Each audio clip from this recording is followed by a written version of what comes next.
Your Excellency, the First Lady, the Prime Cabinet Secretary, and in the interest of time, Your Excellency, karibuni sana to this Beijing edition of the Presidential Diaspora Town Hall meeting. Asanteni sana all for coming.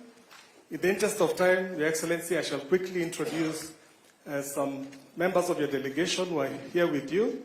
And please, when I mention you, if you could just stand up. CS Honorable Chichir, in charge of energy. In charge of roads, sorry about that. CS Kenyan is here in charge of investments. I think he'll be joining us shortly. CS Kabogo, Honorable Kabogo, in charge of ICT. I also want to recognize the top leadership of Parliament who are here with us. I know the Senate majority leader is here with us. Karibu sana, Mheshimiwa Riot, karibu sana. The majority leader in Parliament, majority leader Honorable Ichungwa. Karibu sana. I know we also have a big delegation from Parliament led by the chairperson of the Defense, Intelligence and Foreign Affairs Committee, Honorable Nelson. Karibu sana. I also want to recognize in a very special way our PS for Foreign Affairs, who is here with us, and other PSs. PS, if you could just. We also have with us here the PS for Transport. I know the PS for Roads is also here with us. PS for TVET, Mama TVET. PS Tourism was, I think, also with us. PS Invest. Yes, karibu sana. Thank you so much for hosting us today. I also want Your Excellency to recognize in a very special way your representatives here. And of course, the Solicitor General, who is here with us. Solicitor General. PS for Water. PS ICT. I also want to recognize in a very special way your representatives here, Your Excellency, Balozi Willie Bet and Balozi Zille. She's here. Thank you very much, Karibuni. Staff members of the embassy, you are here representing His Excellency the President. Where are you? Embassy staff. Members of the diaspora, I especially want you to take note of the immigration gentleman. It's called Bwanagekonyo. He's somebody you may want to meet at the end of this day in case you ever want to interact with him. Our education attaché, Onomarimba, where are you? On this side. Please spend some time with these members of the diaspora. They need your services. Asanteni sana. Your Excellency, mine will be very brief. I want to congratulate you on this visit, national state visit to the Republic of China. Your Excellency, it's such a great honor for us in our country. We stand here proud. You are here with a vision, you are here with a purpose. And we really want to appreciate and salute your leadership. You have shown us that as a leader, you have a way. You show us the way. You lead us because you have a purpose. And we want to salute you. We want to salute the remarks that you made today at the university, where you made a very futuristic speech that gives proper direction. You challenged us to be ready for what comes to Africa. There are those who have the 50 years, but we're also waiting for our 50 years. But Your Excellency, you've told us to be very prepared. And we thank you for all the steps that you have taken to ensure that our country remains competitive and that we are ready to be part of that century. Your Excellency, here we have Kenyans who live in this part of the diaspora, and I want to appreciate them, beginning with their leader, Gideon. Where are you? Gideon, thank you very much. for mobilizing these Kenyans. Your Excellency, here we have lots of professionals. We have, including teachers, people who work in the health sector, in the infrastructure sector, people who are business people. We have a lot of students, and we want to appreciate them. And as the Diaspora Department, we want to say that we stand to support you in all ways. I also want to appreciate in a very special way Mzee Wakazi, Senator Oburu Odinga. I was reserving the best for last, so thank you very much. With those few remarks, I want to invite the Prime CS to make a few remarks and invite His Excellency to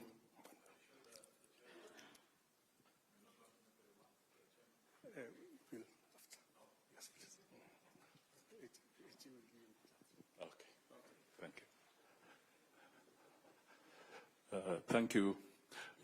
Your Excellency, President William Ruto, Your Excellency, the First Lady, Wakenya wenzangu, hamjambo.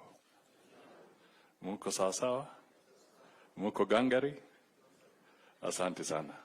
Tumekuja pamoja na Mheshimiwa Rais wa Jamhuri ya Kenya. Alialikwa kwa ziara rasmi na rais wa taifa hili, na amekuja na nguvu zote kwa sababu tunatilia maanani sana urafiki wetu na taifa hili. Kwa hivyo yeye kama kiongozi wetu ametuongoza ili tuzidi kuimarisha uhusiano wetu, na kupitia kwake tutaweza kuweka mikataba nyingi, karibu 20 hivi, kwa sekta mbalimbali ama vituo mbalimbali ambavyo vinagusa Wakenya pahali popote walipo, na biashara yetu na taifa la Uchina. Kwa hivyo sitaki kusema mengi sana kwa sababu nitaondoa ladha kwa yale ambayo rais angependa kutamka kwa Wakenya walio hapa, na pia kwa wale ambao wanatusikiza kwa runinga katika sehemu mbalimbali. Na nimeongea Kiswahili ili nimkumbushe nyinyi ni Wakenya. Ingawa mnaweza koroga Kimandarin kidogo na Kichina, lakini nyinyi ni Wakenya halisi. Kwa hivyo nilikuwa namchamsha kidogo ili mjisikie vizuri, na kama ulikuwa sahau neno hapa na pale, tafadhali tafuta kamisi ama kamusi, yani dictionary. Ni kamusi, sivyo? Kamisi. Ama mimi ndio nimesahau. Asante sana. Sasa ndio hiyo nilikuwa nataka nisikie. Kwa hivyo nadhani tuko tayari sasa kumkaribisha Mheshimiwa Rais naye atuongeleshe, ama vipi? Basi. Mwenyekiti. Ndio Gideon Simatwa. Nyokosei. Haya, basi. Uwanja ni wako. Asante. Your Excellency, our President William Samoei Ruto, Your Excellency, the First Lady, Your Excellency, the Head of our Mission, Willie Bett, Your Excellency, Deputy Ambassador, all protocols observed, fellow Kenyans, I salute you all. Good evening.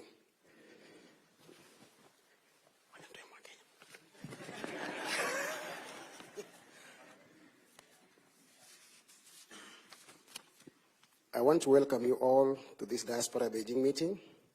I am Nyokosei Gideon Kimngetich, President of Kenyans community in China. I want to assure you all that here in China, hakuna matata. Mr. President, we've got delegations of Kenyans who live, study, work, and do business in China. Others are investors. They are here to have a conversation with you. The students are led by Hemston. Hemston, where are you? The expatriates led by Karani. Thank you. And the business community is led by David Chimuti. Please. Your trip, Mr. President, to China is enlightening. Your coming here will forever be remembered. Partnering with China is one of the boldest steps you've taken in ushering Kenya into a strong economy. We love you for that. Secondly, I want to appreciate the presence of different dignitaries who stood by in ensuring that they get to learn on how you are doing your job by coming with you to China. You are a great father who will leave inheritance to the future generation. Our leaders have been given an opportunity to work with the president in ensuring that we don't let Kenya down. To improve on our economy, this is my suggestion. The parastatals that we have, like the tourism sector, the curbs, should have license offices in China so that they can guide us and they can traverse the market and understand how this economy has been improving and transfer the same technology to us in Kenya,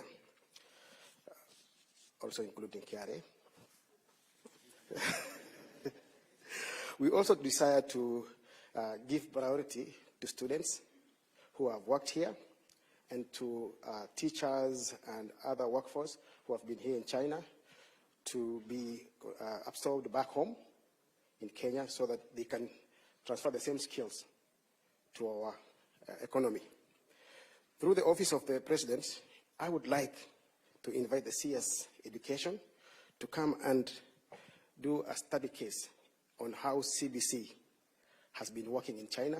It's still working, and it's becoming better and better every time. And I've seen we have adopted CBC. China has excelled in it, so we need to appreciate. Mr. President, karibu sana China. Enjoy your stay. I would love to say more, but I know the time is of essence. But before I leave, I also want to thank you for the first time we feel the embassy so much. The mission in Beijing is of the best. Led by our deputy ambassador, always is a big sister to us. She studied here, and she understands the assignment. She goes city to city, trying to meet Kenyans, and even our leader, Ambassador Willie Bate, visits even the prisoners because they are Kenyans. And he sometimes anachangianga pesa kidogo ya kupiga simu nyumbani. This means our mission is not well funded. So you need to consider also, in China it's a big land, and our office here must be funded well so that it can achieve the goals. Kwa haya machache, nashukuru sana na karibu.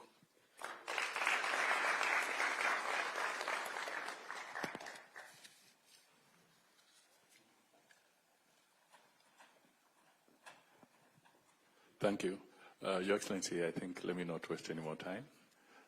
Karibu, if you can all stand and just stretch and clap for His Excellency the President. Thank you. Thank you very much. Let's take our seats. Asante sana. Ladies and gentlemen, good evening. Hamjambo. It's a privilege for me to be here at this point in time while undertaking a state visit to this great country. As you're all aware, the relationship between Kenya and China is 62 years old. In fact, it is documented that China was the 4th country to recognize Kenya as an independent state only 2 days after independence. and it speaks volumes. It speaks volumes of the strength and depth of the relationship between Kenya and China. My visit here underscores that solid foundation built over many years to cement the relationship between our country and China. As you are aware, China has been instrumental in matters, infrastructure, and general development in our country. We have built the standard gauge railway, 600 kilometers from Mombasa to Naivasha, with a partnership of China. We have built the Lamu port that now has 3 berths that are complete with the support of China. We have built the Nairobi Expressway that today facilitates the journey from the airport to the CBD, a journey that sometimes would take up to 2.5 hours. Today, it takes between 10 and 15 minutes. And with China, we have also built the Thika superhighway, a piece of infrastructure that we have now extended from Thika to Kenol all the way to Maroa in Nyeri. And we are in discussion on many other aspects. I know many people here know that some of the roads to rural Kenya have been built with technology and companies supported by this country. And so we have a robust relationship between Kenya and China. And my visit this time round, being the first head of state to visit after the FOCAC meeting last year, speaks to the value China attaches to Kenya and the friendship that exists between our two countries. And we all know that there is a lot happening today globally. And sometimes people ask, and they ask me, is Kenya facing east to China, or is it facing west to the US? And I have answered that question that Kenya is neither facing east nor west, we are facing forward. And we want to build mutually beneficial win-win relationships with as many friends as possible. And my mission here this time round is to discuss, amongst many things, how we can invest in the future, not just of Kenya, but of our region, with support and partnership of friends like China and others. I have already had conversations on investment opportunities. Many people get worried that we are only discussing loans and credit and things like those. I want to tell you that we are becoming more innovative in how to finance development. There are new instruments that can enable us deliver on public infrastructure using private resources and technology. And that is the kind of conversation we are having with both the public and the private sector in China. We are having a conversation, for example, on how to develop the Rironi-Mau Summit Road, making that road a 6-lane piece of infrastructure from Nairobi to beyond Nakuru. That discussion is among the discussions we are having with both the public and private sector here. And it is my belief that we should be able to begin that construction between June and July this year and take it to its logical conclusion. Beyond Mau Summit, we should be able to take it all the way to the border in Malaba. That is the request I have from the people of Kenya, and we are actively working on it. We will also be concluding discussions on the development of road infrastructure. I was here last year, and we signed off on a 2 billion RMB facility that will help us conclude some of the roads in Kenya. We will be discussing investments in other areas of water and how we can leverage the private sector to drive that development of infrastructure. That is why I have officials from the Ministry of Water here. We will be discussing interventions on connectivity between Kenya and China, discussing the connectivity in terms of direct flights between this country and Kenya.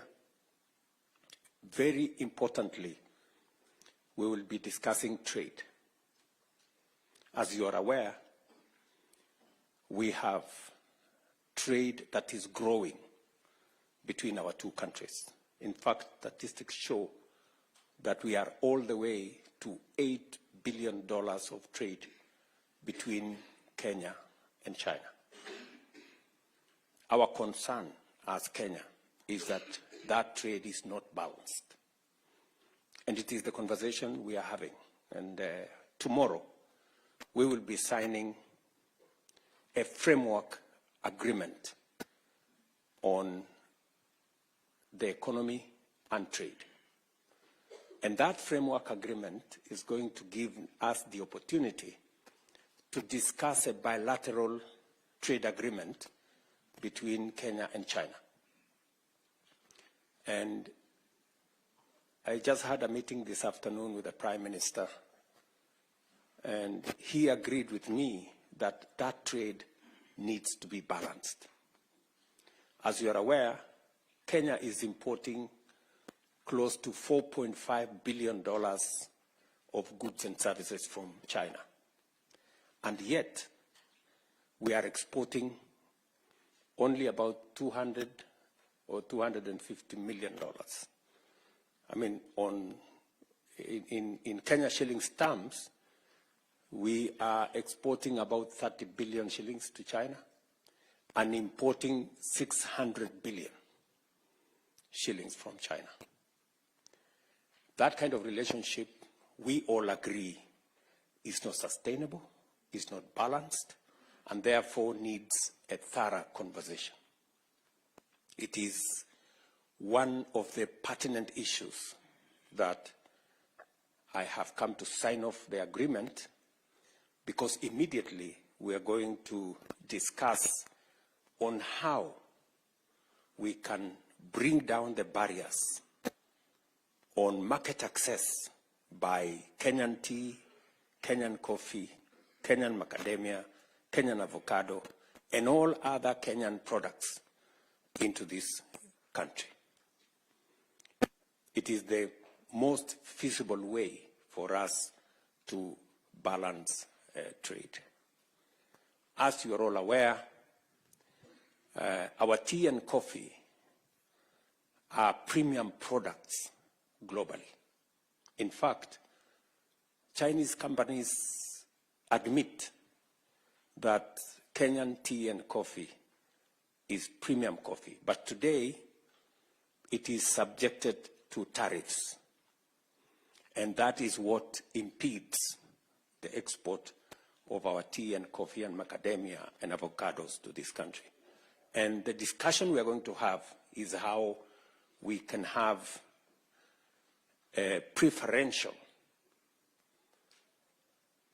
trade agreement that gives Kenya preferential access, the same way we have a AGOA that gives duty-free, quota-free access for our goods to the US.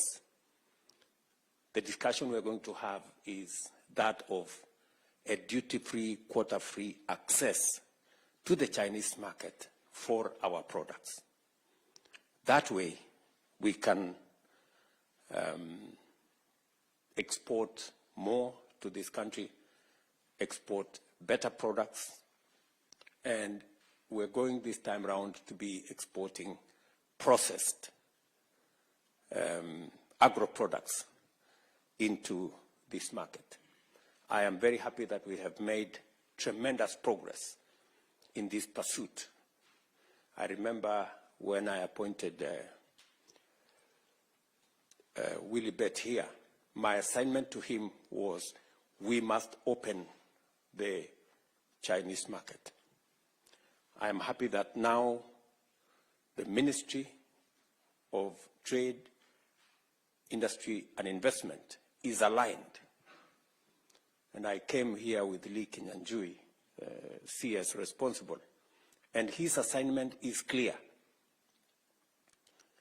that by the end of this year, we must have a preferential trade agreement between Kenya and China that will give us market access for our products. In fact, immediately we sign the framework agreement tomorrow, Lee Kinyanjui and team might remain behind to make sure that they progress the conversation towards a preferential trade agreement shortly. And so I am very happy to be in this great city, and I want to congratulate all of you, whether you are students or professionals or business people, for daring abroad and doing what you're doing in China, either sharpening your skills in schools, colleges, and universities, or you are deploying your knowledge and expertise in the professional space here in China, or those of you who are doing business. And when I ran for president, I did commit that I will have a diaspora department that will, whose business it will be to manage the affairs of Kenyans in diaspora, to respond to their issues, and to serve them so that we can better leverage on the expertise, the knowledge, the efforts of people in diaspora to drive the development of our country. I'm very happy with what Roslyn Jogu, my CS, my PS for Diaspora Affairs, working under PCS here, and him and his team with Isaiah here, and all the other members of that team will continuously work with the embassy staff to see to it that Kenyans in the diaspora are served as best as we can, just the same way we work for the rest of Kenyans at home. Finally, I am sure you are following on developments back home in terms of the implementation of our program and our plan. Just so that you know, our housing program is underway.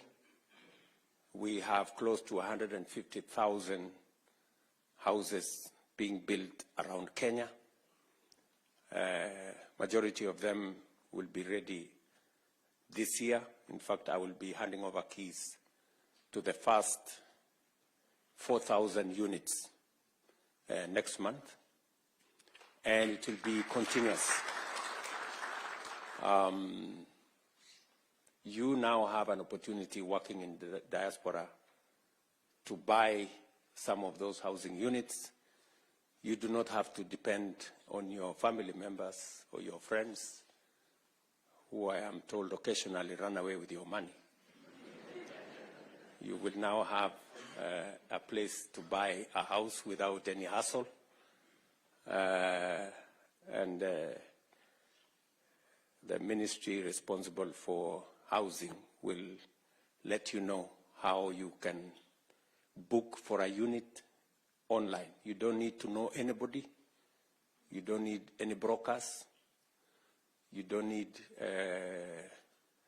to see anybody. You can book a unit online. And somebody's going to tell you exactly how that is done shortly. To also tell you that I did commit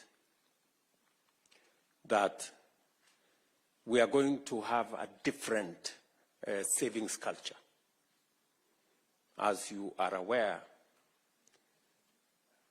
since independence, we have been paying a very small fraction for our social security. In fact, up to 2 years ago, we were paying 200 shillings for everybody to National Social Security Fund. And in 60 years, we only managed to save 320 billion shillings. In fact, we have a smaller social security, smaller than Tanzania and smaller than Uganda, yet we have a bigger economy. But I made the decision that we are going to change the regulations and the law governing savings in Kenya. Why? Because investment is a function of savings. You cannot invest if you don't have any savings. You have nothing to invest. And just for your information, China, savings in China is 55% of their GDP. In Kenya, we were at 8%, maybe 9%, maybe 10%. It is my intention to push savings as a percentage of GDP to between 25 and 30%. That is where a majority of countries are. And because of the changes we have made, the good news is that while we collected or saved 320 billion shillings for 60 years, in 2 years, we have doubled our savings, just in 2 years. By the end of this year, we will have 650 billion shillings saved because of the changes we have made. And by 2027, we will have 1 trillion saved.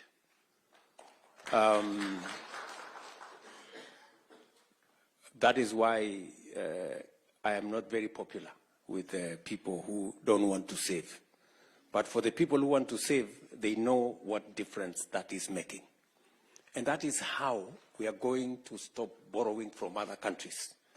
We will be borrowing from our own savings to finance our own development. And if we must pay interest, let us pay interest to our own workforce in Kenya who are saving, instead of paying interest for, I don't want to mention countries where we are borrowing, where we are borrowing money. You know, the money we are borrowing from China, for example, is savings of the Chinese people, right? And do you know that we are paying interest, and we are not paying small money? Why would we not pay Kenyans who are saving? That's the question I ask. So I'm very happy with the progress that we are making, and progressively people are beginning to see the reality of some of the interventions we are undertaking. I am also sure that you are aware that we have reformed our funding of our education system. We have straightened the CBC program that your chairman talked about. In 2022, there was a very big debate as to the implementation of CBC and the direction it was going. Immediately I came into office, I set up a presidential task force that gave us a way forward. And in 2 years, we've hired a record 76,000 teachers to support that program. We have changed the funding model. Today, the 23 universities that were almost bankrupt, if you speak to the vice chancellors of those universities, they will tell you the new funding model. And I have one chancellor here, who is a member of the diaspora. This is the Chancellor of Cooperative University. He will tell you that that new funding model has made a whole difference in funding our universities and making sure that children, especially from poor backgrounds, get scholarships up to 90%, so that we give equal opportunity to all our children, and that our education system leaves no child behind. You may also want to know that we have rolled out our universal health coverage program, commonly known as Taifa Care or SHA. And I was looking at the numbers last night. I get a report every evening at 10 p.m. And yesterday, 55,000 Kenyans registered. On average, every day, between 45 and 60,000 Kenyans register. For the first time, people who have never been on health insurance are experiencing health insurance. In the past, NHIF was reserved for people who were either salaried or they were in a position to pay. This time round, we have rolled out universal health coverage, a matter we have always wanted to do. I remember the NAC administration wanted to do it. And I remember we tried to do it under the Jubilee administration. And we couldn't manage. But I'm very proud that this time round, we took time, we created a legal framework. We took almost 2 years of planning, crafting the right framework, the right legislation, the right regulations. And today, I can proudly say that as opposed to NHIF, which had 7 million people registered, we now have 21 million Kenyans registered under SHA.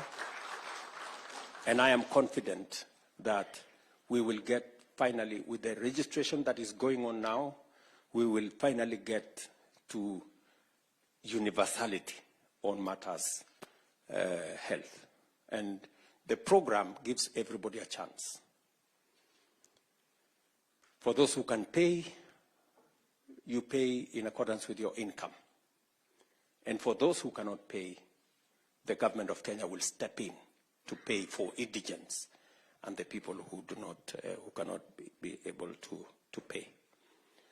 I am very happy with the progress that has been achieved. And you now from the diaspora can pay health insurance for your family members if you want to. You can, from the comfort of your office, you can register yourself. Members of your family can be registered. You can register your dependents. You can pay for them online, and you don't have to go to any office. Today, we have moved Matters Health to a digital platform. Imagine those, whenever you went to hospital, the doctor used to write on a piece of paper, and it graduated to an exercise book. Somebody had an exercise book the doctor wrote somewhere. We no longer have the exercise books. Now it is on a digital platform. You don't have to carry no exercise book. All you need to do is to go to a hospital, produce your ID, and your health record will be pulled from a digital platform. And the doctor will know which hospital you have gone to, what medicine you have been given, what is your health history, and they can take it up from there. We have also eliminated, using that digital platform, many quack doctors, fake hospitals, and many other fraudulent activities that informed our health infrastructure before. Because now it is not possible to treat anybody unless they are identified. There were incidences, for example, where one person was amputated 10 times in the old system because there was no health record, and it was easy to fraudulently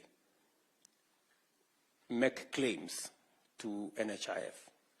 That is not possible anymore, because once you are identified that you are amputated twice, the system will not agree for you to be amputated again, because they will know that your limbs are finished.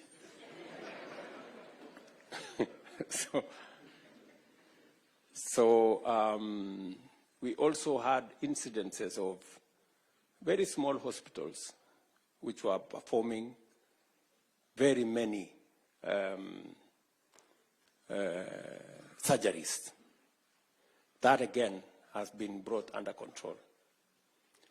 Unfortunately, there will be some casualties. There are many hospitals, private facilities, that will close down. Why? Because they were built on fake claims, which are no longer available. So we can only pay under this system for a service that has been provided. It is not possible anymore to make any fake claims. And so we are making steady progress, and I am confident with the transformation that Kenya is going through. Let me finalize by saying we are transforming our agricultural sector. You remember in 2022, we had many people in the streets of Nairobi with sufurias on top of their heads because unga was 240 shillings, that kind of thing.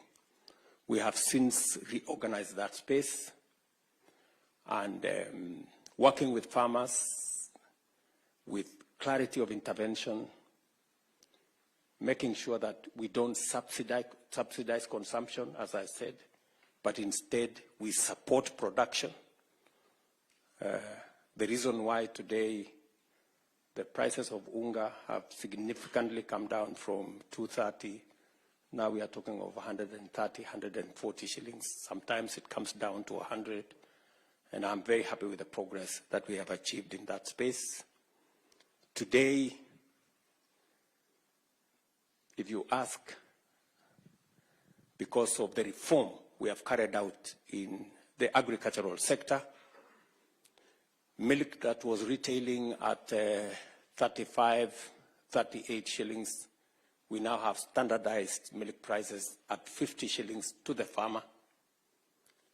Coffee that was selling at 50 shillings a kilo, if you check from your members of your families, this year we had the best prices of coffee because we supported farmers with fertilizer, and we have removed cartels, people who were farmers, brokers, millers, and buyers at the same time.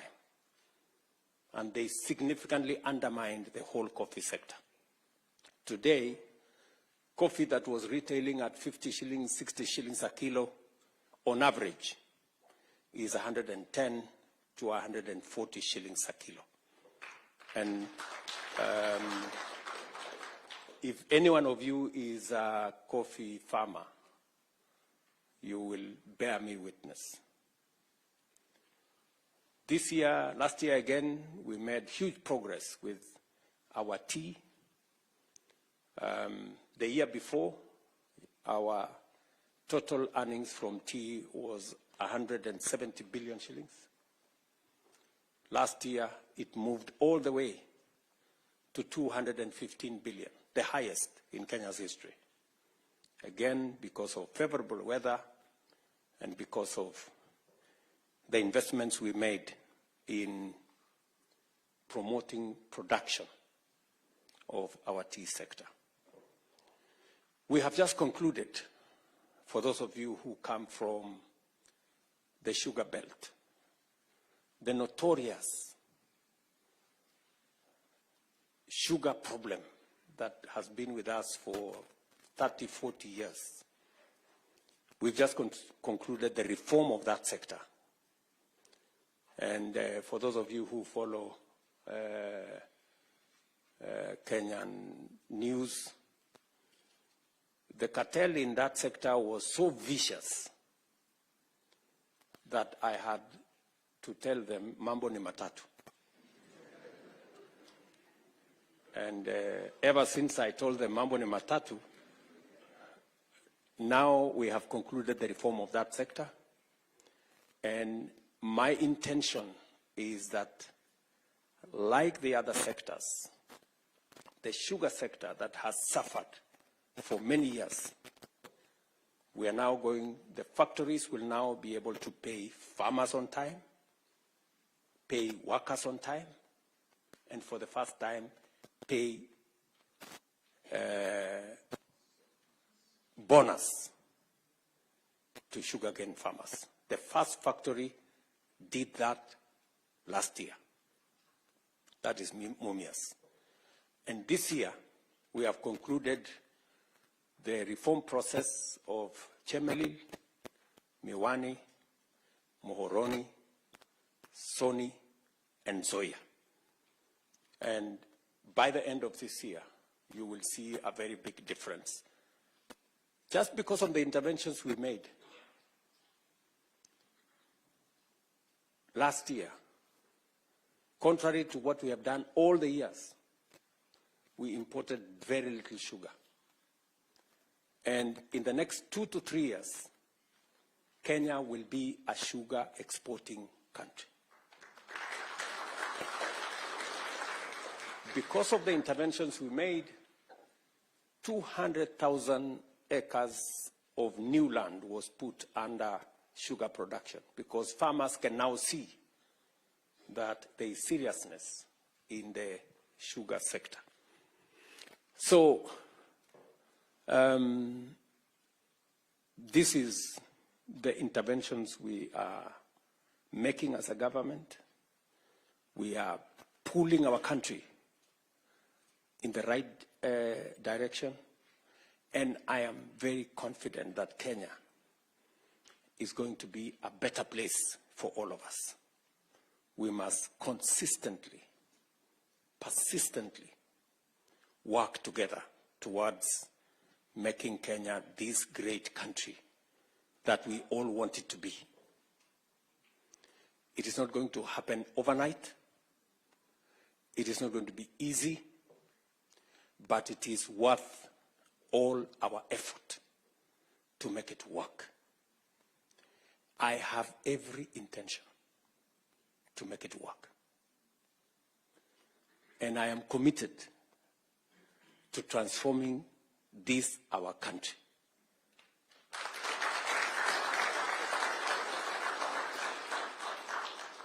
And I want to tell you, failure is not an option. It is not an option. We are going to make our country great because we have all the ingredients to make it happen. We have a hardworking population. We have the resources that we need, and we have the commitment to match what we require to push our country forward. I invite you, as Kenyans in diaspora, to work with us, to leverage on all the possibilities that exist for us to forge a collaboration, a coalition of making our country succeed.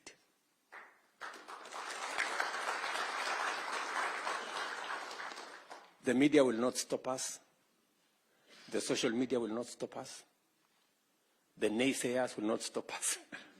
Kenya must succeed. Do you understand?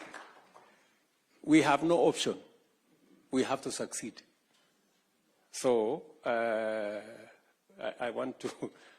just want to tell you that that is the way to the future. So asanteni sana. I don't want to make this a lecture. You know, I'm also a scholar, so sometimes I get tempted to speak. So let me leave it there, maybe pick up some ideas from you guys on what your thoughts are and where you think we can do better for the progress of our country. Thank you very much. God bless you. And it is my pleasure to speak to you. Asanteni sana.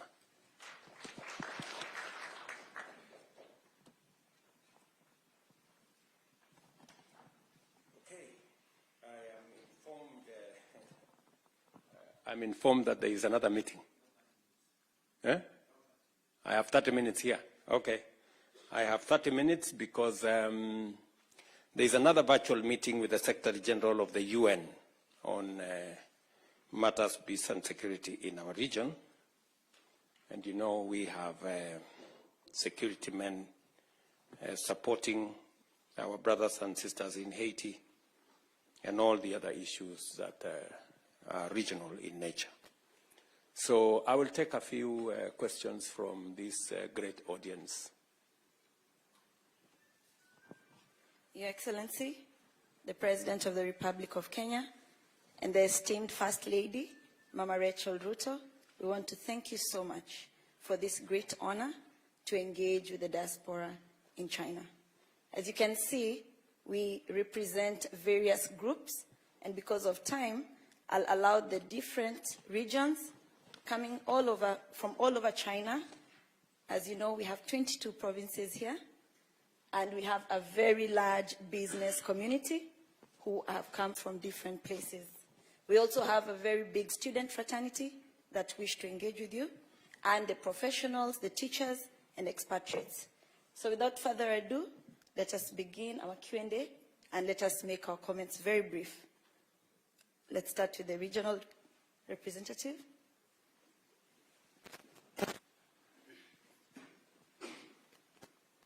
Thank you.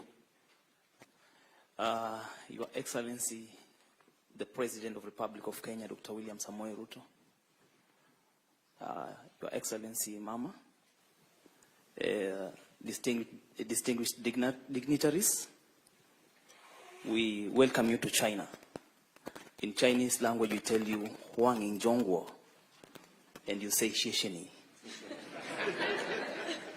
Good student. So, Your Excellency, my name is David Shimuti. We've got a few pressing issues on how we want to better our lives in China. And one of the aspects that we are going to discuss is the aspect of our duration of stay in China. Having realized that we've got a window whereby our reciprocity doctrine has not been established in having the same kind of visa, I've got a recommendation, not a question, that this is the right time for us to establish at least 2 years as a first timer who is coming to China from Kenya. Wakenya wetu wakuja hapa na miaka 2. Mchinese akienda nyumbani aende miaka 2, achukue pesa yetu yao huku wapeleke huko. Si tuchukue watu wetu tuwalete hapa watafute kazi. Itakuwa rahisi kwetu sisi. Jambo la pili, just so that I understand, students or business people, because the student come with a student visa. Okay. Yes. The second question. So business visa for 2 years. For 2 years. Yeah. We can have a single exit of after 6 months, mtu anatoka anarudi, which is okay. The second aspect that we're going to have a look at are the revenue, the tax value. Majority of our business people are losing due to the shift in the East African bloc. The focus now is running to Tanzania, Rwanda, Uganda. To an extent, even Kenyans are going to Uganda to buy goods and come sell back to China. Meaning that the trading in Kenya is suffocating. We are suffocating. Therefore, we request that you look at the value. Just review kidogo. From 18% at some point, songesha hata 12%. From 25 hapo, cheza na hiyo maneno, wewe unajua hii maneno. Tutafanya biashara kwa tukiwa watu wengi sana. Na jambo la muhimu sana ninapomalizia nikipatiana hii microphone, because I know it's only 30 minutes that you have. You are a good father. And as you can see, all these faces are smiling. Na tuliambiwa kwamba mkono mtupu haulambwi. Wewe kama baba yetu tunashukuru sana umekuja. Umetengeneza mikataba na wa Chinese. Na mimi nasaidia wanafunzi kuja kusoma hapa China. I want to be also part of the people that are going to sign an agreement with you.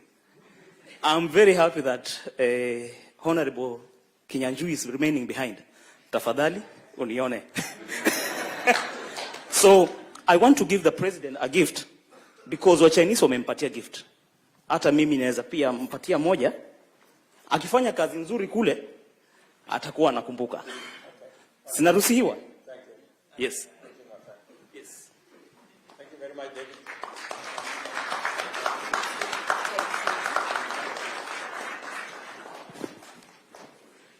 Let me just say so that maybe somebody else does not ask the same question. I think the business visa for 2 years is a discussion we're going to have. I think it's a good proposal, if it is, especially if it is reciprocal. If you scratch my back, I scratch yours. We will consider that as part of the conversation we are going to have around the economic partnership framework that we are signing tomorrow. But on matters to do with what you're saying, let me just explain to you why sometimes people find it easy to go to Uganda or Tanzania for purposes of getting goods and services to this country. It is exactly the problem I want to solve by signing the bilateral labor agreement. You know, the difference between us and our neighbors is that Kenya is in the middle income category.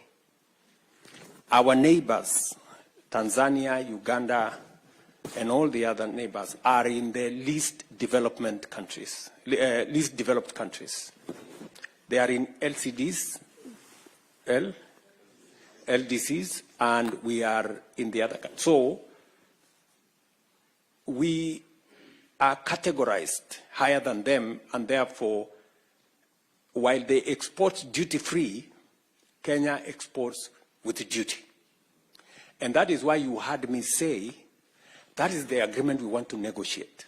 We want to negotiate a preferential trade agreement that will now put Kenya at par with our neighbors. You will not be experiencing the problems you are experiencing today. That is the agreement we want to sign, that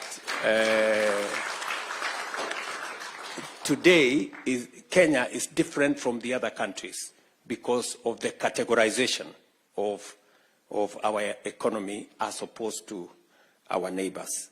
And that is the reason why we are having this conversation. That is the reason why we are signing the economic framework tomorrow that will now give us the opportunity to negotiate a preferential trade agreement that will eliminate the current duties and levies that are levied on Kenyan products being exported to this country. I don't know whether I'm communicating. Okay? Thank you very much. Yes? Yeah. Your Excellency, Mr. President. Your Excellency, Mr. President. Dignitaries, Madam First Lady, the PM. Welcome to China. I had a lot, but now we've condensed the time. I represent the professionals in China. My name is Brandy Karani. Now, the gentleman here has asked a very important questions about business visas. This is the thorniest issue we have. I've been here for 15 years, and I can tell you is the most important question. To designate Kenyan workers coming to China, the biggest job here in China is teaching English.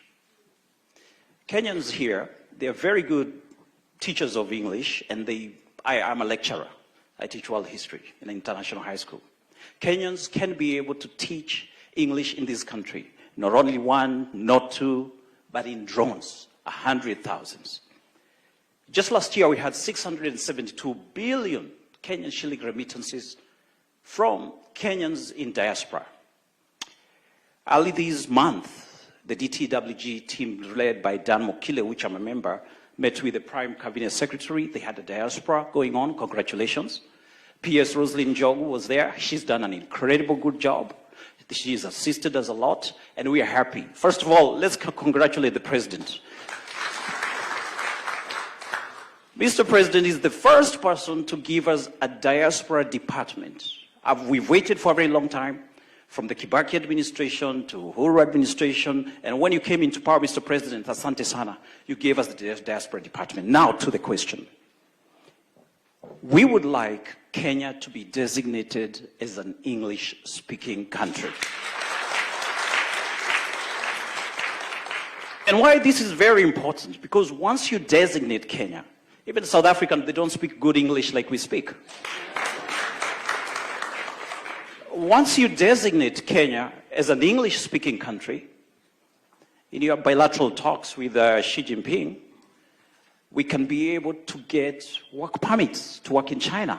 That's how it goes. Designation, and then number two, work permits.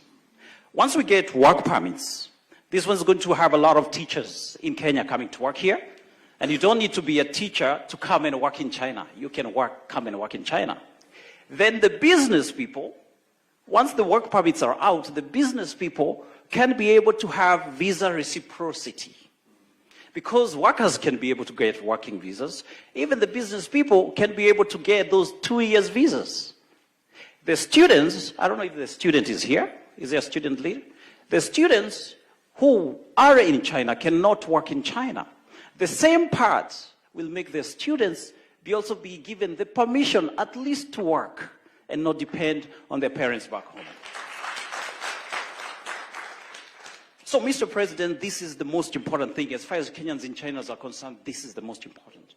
My question, with the same designation of diaspora department and the Prime Cabinet Secretary here, can you assist us, please, get that designation of English, then move forward and get those work permits so that we can bring Kenyans here. The 672 billion shillings we're talking about will trickle to 1 trillion Kenyan shillings. That is the way forward. I think that's what you want, and that's all. Thank you so much. Is that Mr. Karani? Did you say Karani? Mr. Karani, thank you very much. Let me just say the following. Just ask you, Mr. Karani. Did you say you want more Kenyans to come and work in China? Absolutely, yes. Are you sure about that?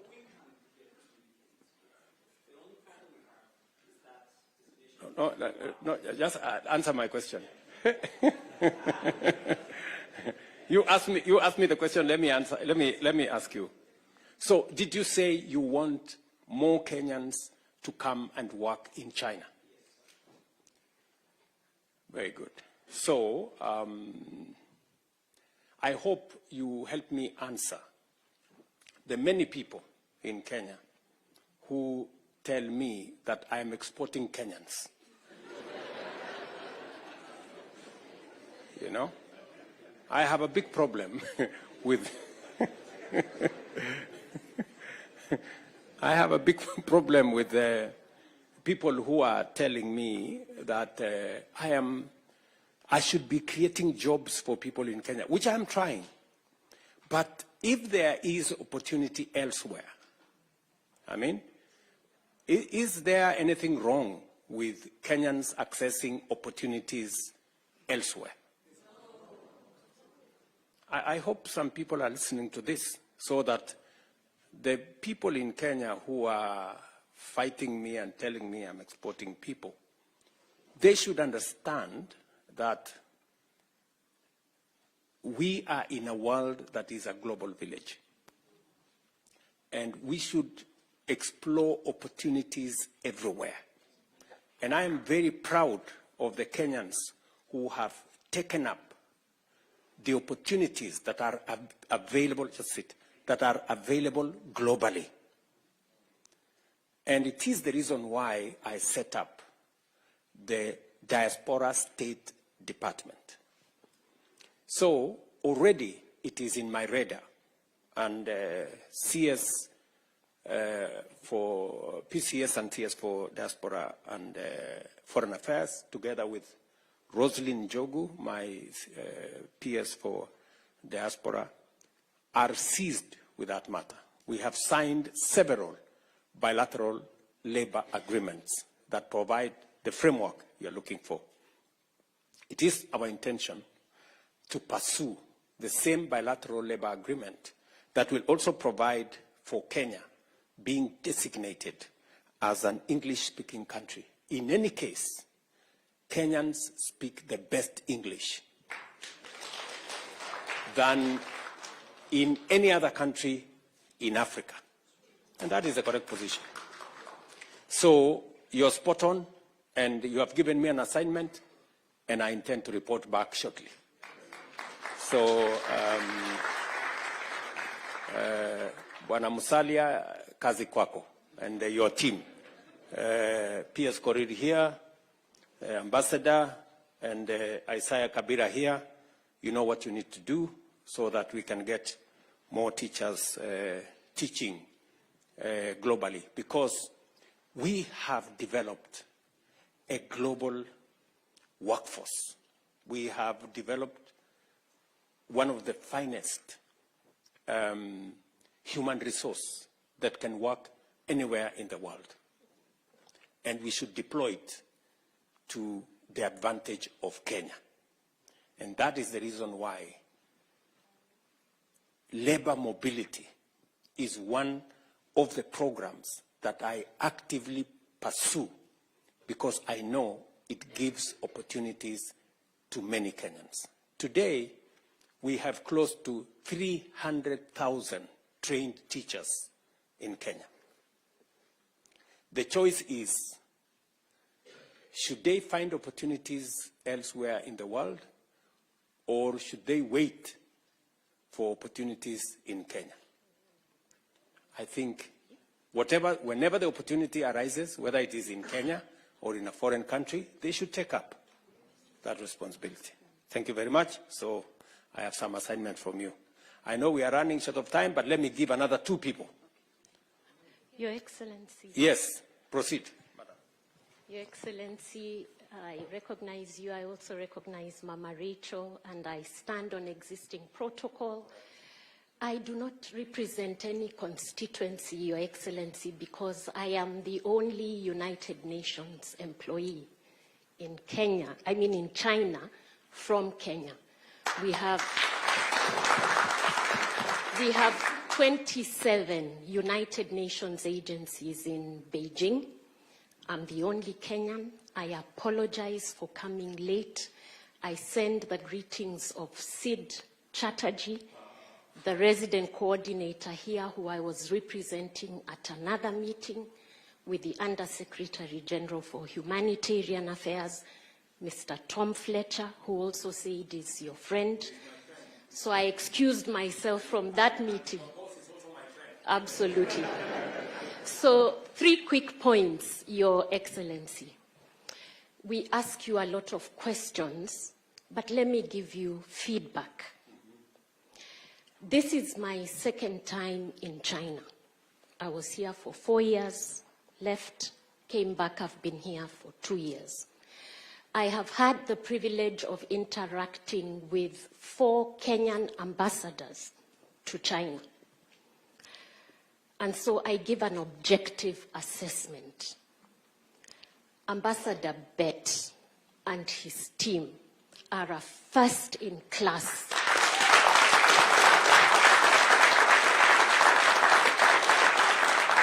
It is an objective assessment. It is no criticism or judgment of previous leadership. He elevated excellence to a class or a level in Beijing that we have not seen. And really all credit to Ambassador Bett and the Kenya mission team. They make us proud. We carry our heads high with pride. I did indicate that I'm the only Kenyan in the United Nations system here. I am in discussion with your PS, Sing'oei. I am an international civil servant. There are things I cannot disclose in a public gathering of this nature. But I did want to draw to your attention that the last time we had a Kenyan at the level of Undersecretary General was Muhisa Kitui.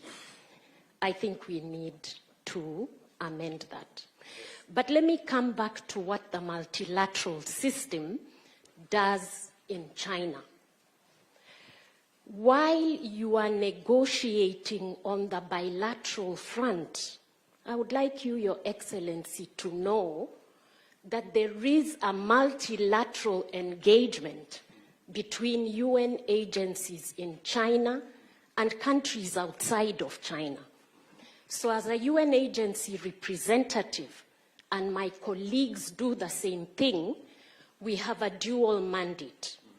We engage on domestic issues in China, but it is my duty to ensure that the developing South benefits from China's vast South-South cooperation initiatives.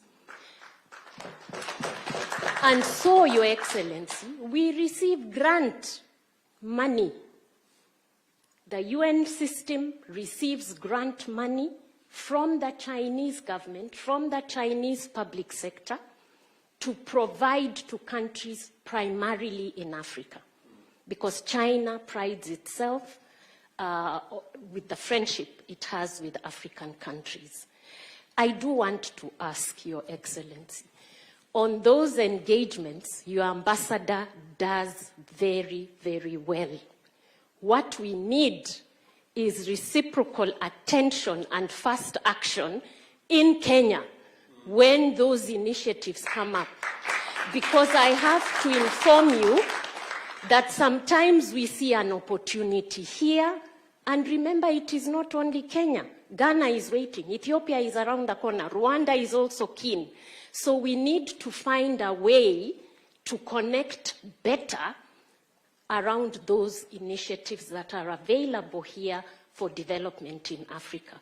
I want to thank His Excellency the Ambassador, because right now we have negotiated a partnership on the FOCAC, Africa Solar Belt, which is around renewable energy for essential services for children. This is coming to Kenya, but we can do much more.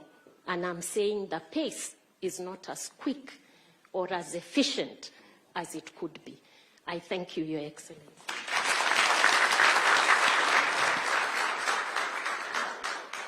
Thank you very much, Madam Ama.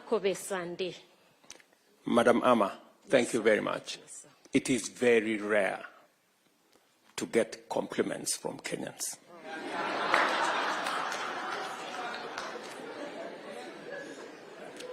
So, you are amazing.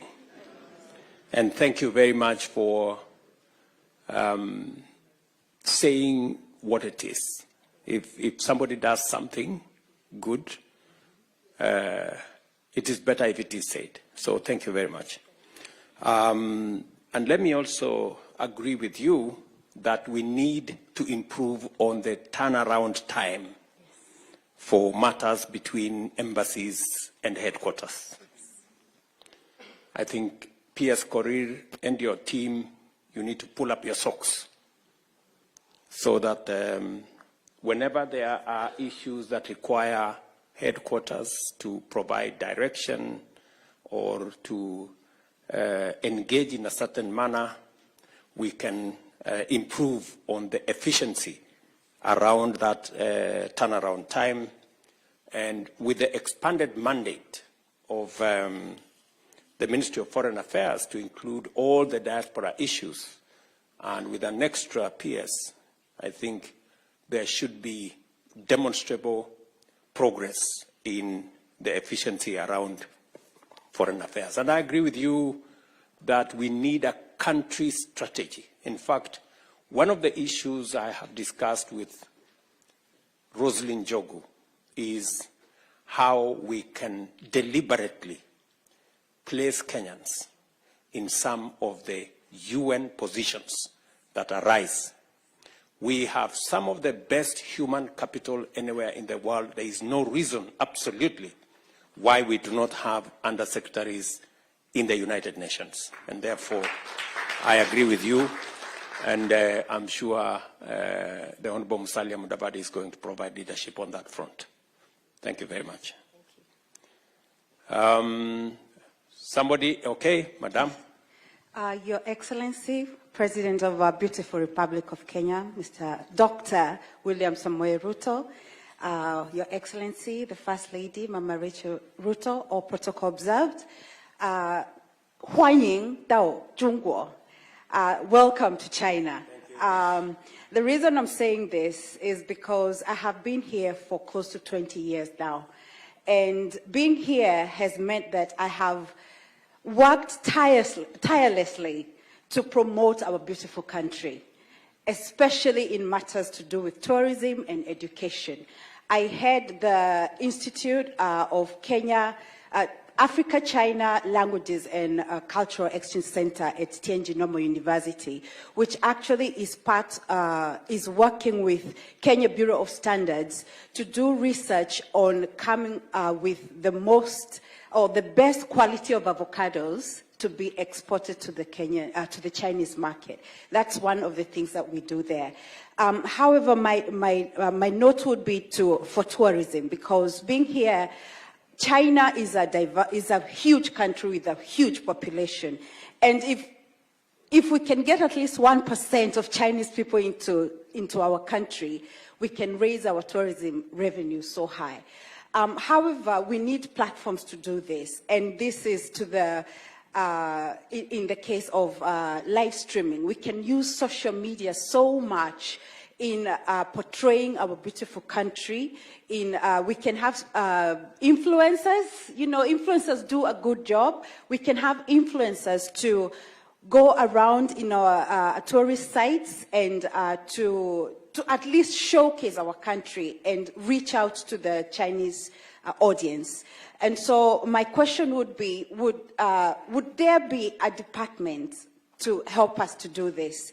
On my part, I have a communications business which can actually be used for the live streaming work, and if we can work together with the Ministry of ICT, the Ministry of Tourism, I think we can really expand so much in reaching out to the Chinese audience. So, Mr. President, thank you so much for giving us this platform, and we hope that you can use us to make our country great.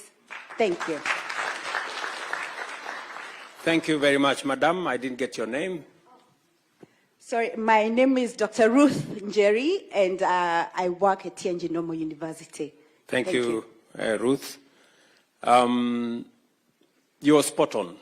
We need a partnership with every Kenyan, because ultimately, each and every one of us as patriots have a responsibility to play in making Kenya what we all want it to be. So from wherever you are, whatever you're doing, it is important that you see how best you can positively profile our country. Just to inform you that on matters tourism, you're spot on. In fact, tomorrow we will be signing an agreement between Chinese media and our communications authority on specifically matters to do with tourism. And in fact, for the last 2 years, you may have noticed that with one of the Chinese channels, we've been live streaming the wildebeest migration out of Kenya. And in fact, this year, I intend to be part of the occasion. And I think last year they live streamed for, I think, 3 days continuously. And we got huge response. In fact, our tourism numbers from China went up to 91,000 last year because of some of those interventions. The whole tourism sector, the numbers grew by close to 450,000 last year, going up from about 2 million visitors to 2.45 million visitors. It is our intention to move it this year to 3 million. And some of the interventions you're talking about, Dr. Njeri, are the interventions that will make us achieve the number 3 million, progressively to 5 million visitors in 2027, hopefully. So we will find the mechanisms. I'm sure Balozi here knows that we will be signing the agreements tomorrow with the Communication Authority of Kenya, with the Chinese media. And from there, you can connect people like Njeri into the ecosystem so that we can all play our role in supporting the tourism and pushing the tourism numbers for our country. I think because of time, maybe Daktari here, Mr. Chancellor. Thank you, Your Excellency. Mine is just a proposal to you and colleagues in government, especially for us in the multilateral space. Apart from the diaspora State Department profiling us in the diaspora, it can share most of us who are in the multilateral organization, especially our professions. For example, those who are at AIB or World Bank or AFDB in climate with the PS for climate. Because we find ourselves leading on some vertical funds, but because of who we are, we cannot be able to reach the PS. And it's easier to, once the PS knows how to access working level colleagues in multilateral institutions, they can tap on some innovative financing that can prepare some of the projects and push some of the agenda.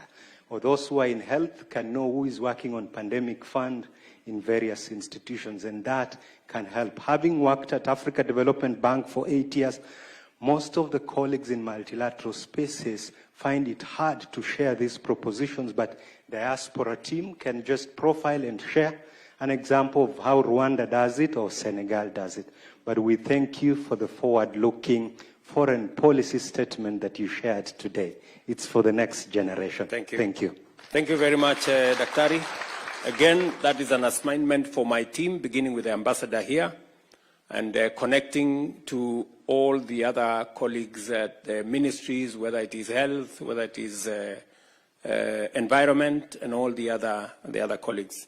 So I think we have some assignment there. I'm told there is no student who has... yes, Your Excellency. I wanted a student at least to talk and represent the student fraternity. No gender balance? Thank you, Your Excellency, Dr. William Samoei Ruto, Mama Rachel, and all protocol observed. Good evening.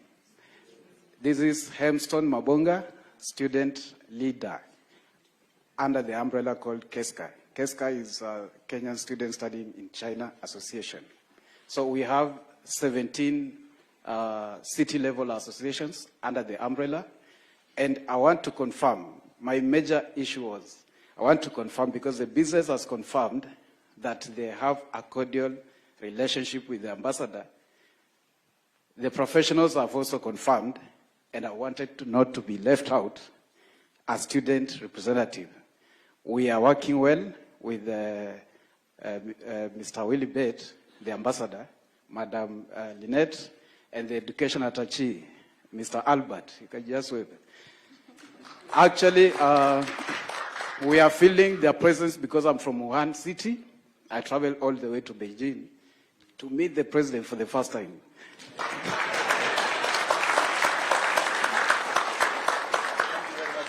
Yeah, sure. Okay, that's a lifetime handshake. Thank you. Thank you. Make sure you don't forget the issue. Yeah. I won't forget, actually.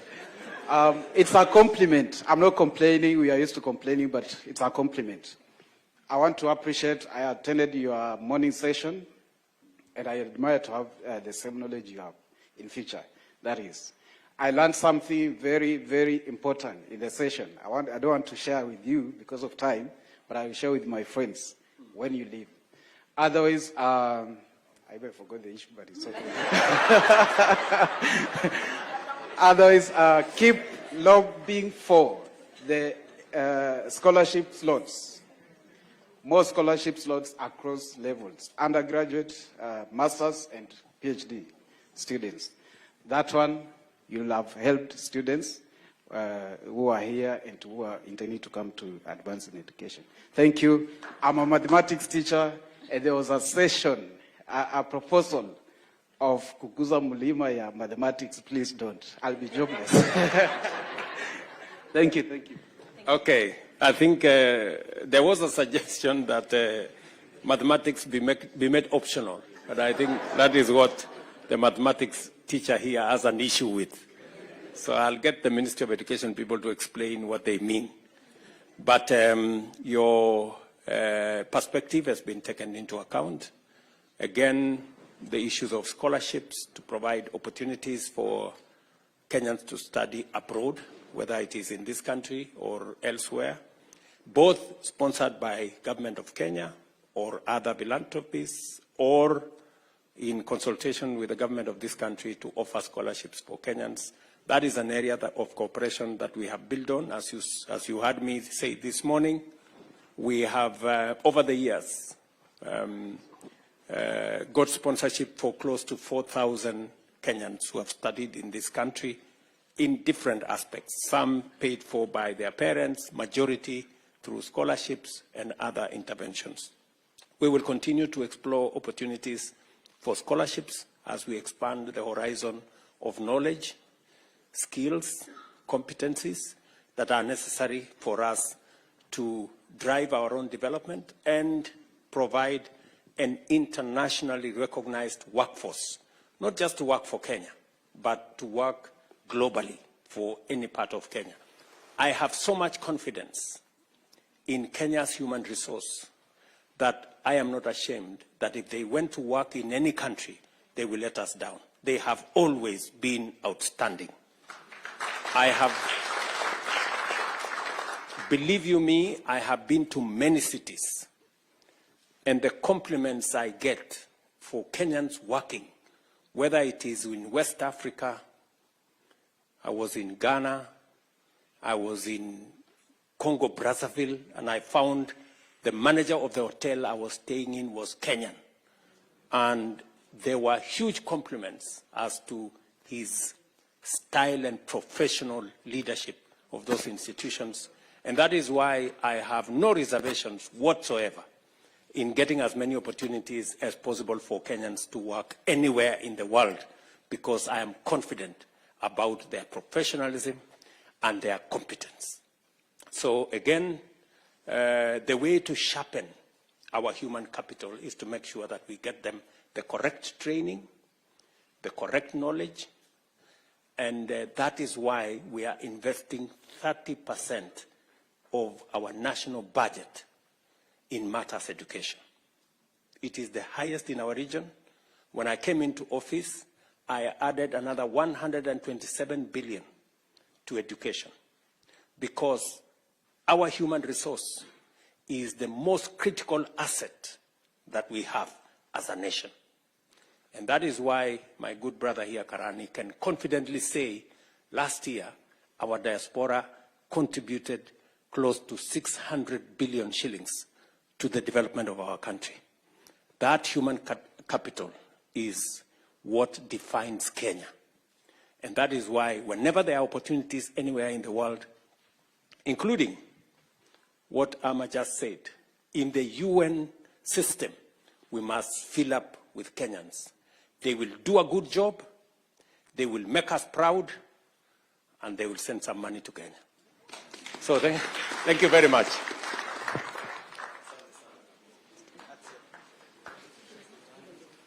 Thank you so much. Let me just allow me, Your Excellency, to give just, I know time is not on our side, just to give a vote of thanks to everybody, starting from yourself.